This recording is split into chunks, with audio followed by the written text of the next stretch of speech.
আসসালামু আলাইকুম ওয়া রাহমাতুল্লাহ। ওয়ালাইকুম আসসালাম ওয়া রাহমাতুল্লাহি ওয়া বারাকাতুহু। সাংবাদিক বন্ধুগণ, হসপিটাল অথরিটির এখানে পরিচালক সাহেব আছেন, আরও যারা আছেন, চিকিৎসকবৃন্দ এবং সুধীমণ্ডলী, আপনারা জানেন যে গত 5 তারিখ বাংলাদেশে একটা পরিবর্তন হয়েছে। আলহামদুলিল্লাহ। এই পরিবর্তনটা খুব সহজে আসে নাই, অনেক জীবন এবং রক্তের বিনিময়ে এসেছে। জীবন দিয়ে যারা চলে গেছে, আমি এই মুহূর্তে তাদের সকলের আত্মার মাগফিরাত কামনা করি। আল্লাহ তাআলার দরবারে দোয়া করি আল্লাহ তাদেরকে শহীদ হিসাবে কবুল করুন।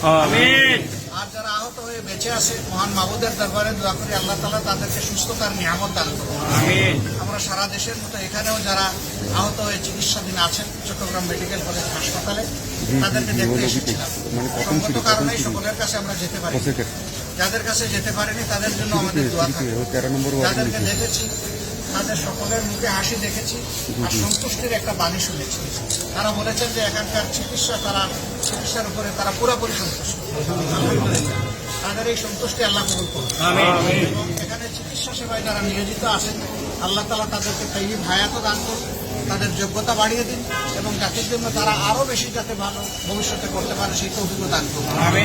আমরা দোয়া করি যে এত ত্যাগ এবং প্রতীক্ষার বিনিময়ে আমাদের যে পরিবর্তনটা এসেছে, এটা যেন জনগণের কল্যাণে কাজে লাগে।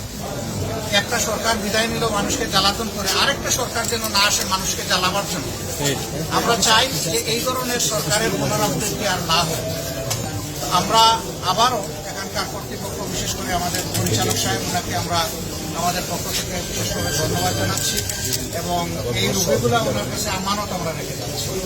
তিনি যেন এই আমানতের দায়িত্ব যথাযথভাবে পালন করতে পারেন, তার জন্য আমাদের দোয়া থাকলো এবং তার মাধ্যমে তার সমস্ত সহকর্মীদের কাছে আমাদের সালাম থাকলো। আসসালামু আলাইকুম।